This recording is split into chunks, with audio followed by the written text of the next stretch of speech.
let's talk about this year's E3.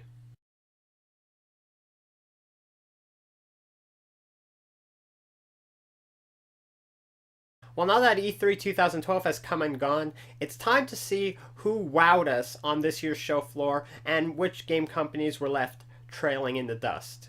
Now, on the whole, I really enjoyed this year's E3. I think there was a lot of ups, some downs, but a lot of surprises along the way. I would say that on the whole, I really enjoyed this year's E3. So I thought, what better way than to make a video highlighting this year's winners and losers for E3 2012. Now, for me, there was one game company that stood out among the pack, and that would have to be Ubisoft. Let's talk about Assassin's Creed 3 because obviously this game is going to be the big heavy hitter of 2012. We got a bunch of new trailers showing Colin storming the British line, but we also got a lot of gameplay trailers that really showcased what it would be like for the player playing this game. We got this fantastic set piece of Colin on the Caribbean Sea fighting alongside other ships. Now, of course, we got to see Colin storming a British fort and killing one of their leaders, but we also got to see a lot of the gameplay footage in what it feels like to play in the frontier area of the game, as well as what the cityscape of Boston in the late 18th century looks like on the ground level. You know, this game only continues to wow me with each passing trailer, and I think when the game is released this fall, it's going to do immensely well. Now, one of the biggest surprises to come out of E3 2012 is Watch Dogs. Now, if you haven't seen the game demo for this game, I suggest you go to their site and watch it immediately.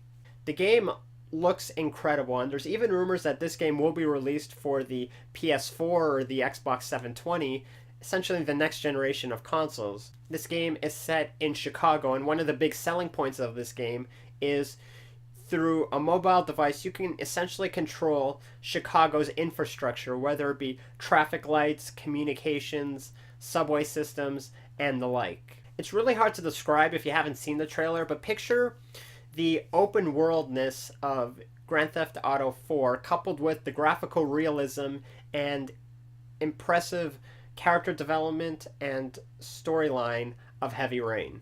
Now, if this game turns out to be on this current generation of consoles, I will be more impressed with Ubisoft than ever. Now, if you want to talk about which company's conference came out on top, I would have to give it to Sony. You know, they've got this great lineup of PS3 exclusive games coming out that just sets it apart from the pack. Now, one of the biggest showstoppers this year was the first gameplay demo of The Last of Us. Now, what this game manages to do so well is strike a great balance between the beautiful serenity of nature coupled with the brutality of survival. Now, alongside Watch Dogs, I think The Last of Us was one of the more impressive new IPs to be shown at this year's E3. And another showstopper was the reveal of Quantic Dream's next game, Beyond. The game stars Ellen Page from movies like Juno, and you know, it's amazing how detailed and how real they managed to make the characters on screen look. We know that Ellen Page's character obviously has some kind of psychic link with some supernatural being, but we're not really sure what that is yet. I mean, this game looks amazing. I think it's going to be a lot more action-packed than Heavy Rain, but I think it's going to really hold true to Quantic Dream's vision of creating really high-end emotional experiences. Bottom line, I was floored by the demonstration. We got to see a new gameplay trailer for Halo 4, which I'll admit was nice, but seeing as how I'm not as big a Halo fan as a lot of people out there, it didn't have that much of an impact for me. We got to see a new gameplay demo of Dead Space 3, which for my money was really the only thing that I cared about coming out of EA's showcase. And we got our first gameplay demo of the new God of War prequel, God of War Ascension. Now, one of the things that I also liked was the Battlefield 3 Premium Pack, which included 4 expansions as well as new weapons, new vehicles, new camouflage suits, and a bunch of other great stuff. It is a little steep, I'm not going to lie to you, for $60, but if you're one of these hardcore Battlefield 3 gamers, it's probably worth your money. Now, another thing we got to see was the first game demo of Tomb Raider, and I gotta say, I'm looking so forward to this game. Now, if you haven't seen my video on my impressions of the first and second Tomb Raider trailers. I'm going to post a link here now so you can just click and watch it on your own time. But it's clear going forward that the guys at Crystal Dynamics want to do something completely different, never before seen in the Tomb Raider franchise. They really want to make the player feel the emotional and physical pain that Lara Croft is going through. And anticipation for this game is only increasing. Also, which was nice to see, but again, I'm not a big Call of Duty fan, was the first gameplay demo of Call of Duty Black Ops 2. I mean, my personal opinion is it looks a lot like Modern Warfare 3, which I was not that big a fan of compared to, say, the first Black Ops or Modern Warfare 2. But it was nice to see a gameplay demo, and I'm sure Call of Duty fans are much appreciative of that. I'm actually looking forward to Resident Evil 6, even though I wasn't the biggest fan of Resident Evil 5 for a number of reasons. Now, I hold Resident Evil 4 as essentially a masterpiece, and for me, Resident Evil 5 had so many changes that I just couldn't fall in love with the game. But I am willing to give Resident Evil 6 a chance, and it looks fantastic. They're obviously going for that more action survival as opposed to horror survival vibe. But it'll be interesting to see how Capcom delivers on this new game. Now, heading over to the Nintendo conference, there were only two things that I could really get excited about. The first was the release of Pikmin 3. I was a big fan of the first two on the GameCube. I owned a GameCube, and it's amazing it took them this long to create a third game in the franchise. The second game that I was blown away by from Nintendo was Zombie U. And what Zombie U is essentially, it's a zombie game for the new Wii U system coming out. But one of the things it utilizes so well is the controller's touchscreen. For instance, it could be used to snipe, it could be used as a control panel to open doors, it could be used as the interface for security cameras. It's essentially a zombie apocalypse game set in modern day London. As you know, I'm a huge fan of survival horror games, I'm a huge fan of zombie apocalypse games, and this Zombie U game could be a real game changer in that whole genre. Now, another thing I was impressed from Microsoft's conference was the new Glass Smart technology, which plans to integrate your mobile devices or your tablets to what's happening on screen. For instance, if you're watching a movie, you'll get a lot of production notes and bonus features if you sync it towards your iOS device or your Android tablet. I think Microsoft is doing a fantastic job trying to bridge the gap between gaming system and entertainment system. Now, another thing I was really taken aback by was the new South Park game, and it seems going forward that they're making this game to be more like an action RPG type title, but it really does look like an episode of South Park. Trey Parker and Matt Stone actually came on stage to introduce the game, and it's clear they have a lot of input in this title. It's by the guys from Obsidian Entertainment, who you might know from creating a little game called Fallout New Vegas.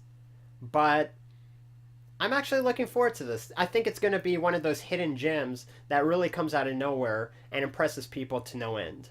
And really, I can't wait to play the new South Park game, so I'm looking forward to that. Now that we've gone through the winners of E3, it is time to look at the losers of E3. Let's start with the Nintendo conference. I think the biggest upset personally watching all three conferences was Batman Arkham City to be released for the Wii U. Honestly, I don't know why they dwelled on this game for so long. You mean I could play a game 5 months from now on the new Nintendo system that I can already play on the PlayStation 3 and Xbox 360?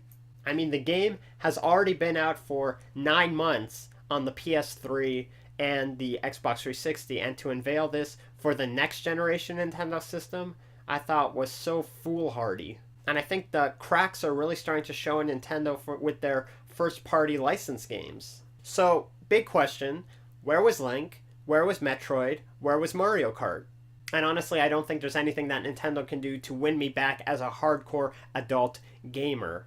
Now, of course, we had the Wonder Book for the PlayStation 3, and what this is, it's essentially an augmented reality program using the Move, the PlayStation Eye, that the camera that mounts on your television, and this book that, when opened, shows kind of a come-to-life storybook on your TV. And it looks good, and it's obviously geared for kids, but I don't think it's going to sell very well.